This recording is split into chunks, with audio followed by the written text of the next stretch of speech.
Charlie, it's been a minute. I miss you. It's great to see you. It really is, man. It's good to see you. So I already told them that we had taken a lot of our staff from the northern border and moved them to the south from CBP, so we're understaffed up north. But you called me, and I own it. You called me months ago saying you need to talk about what's happening up there. What did you learn about what the risk is for who's coming over and what's coming over from Canada? I try not to bore everybody with numbers, but we all know about the terror watch list, right? And all the terrorists are coming in, terrorists are coming in. In the last 4 years, over the Mexican border, we've encountered about 500 people on the terror watch list. It's important to say it only took 10 guys to take both towers down. On the northern border, Canada and the United States, it's 1,000. So we have a huge problem here. Canada's immigration system is so lax that if it was comparable to the United States, about 6 million people a year being let into the United States. It's 500,000 for Canada. They're not looking into them. And when the Canadian government's own audit, Canadian government says, of the people our security services flagged, Canada let in 50% of them. So it's not a good deal up there, man. It's wide open. And on the drug side, they say, you know, so little fentanyl comes across the northern border, you know, focus on the southern border. You say not so fast. It's not clear because you got to remember, Canada and the United States have a 5,500-mile border. The Mexican border is 2,000 miles.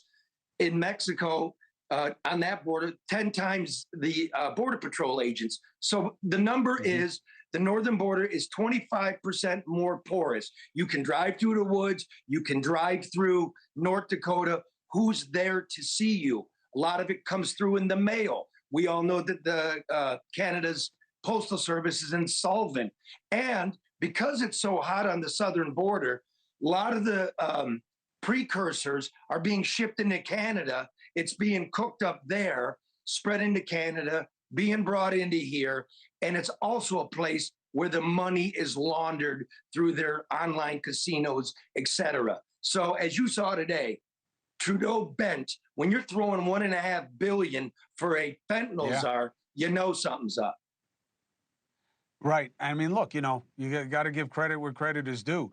You know, Trump used the tactic that he had, and obviously Trudeau knew this was coming because he came there with a basket of deliverables. And you put some meat on the bones for why with me. That explain this.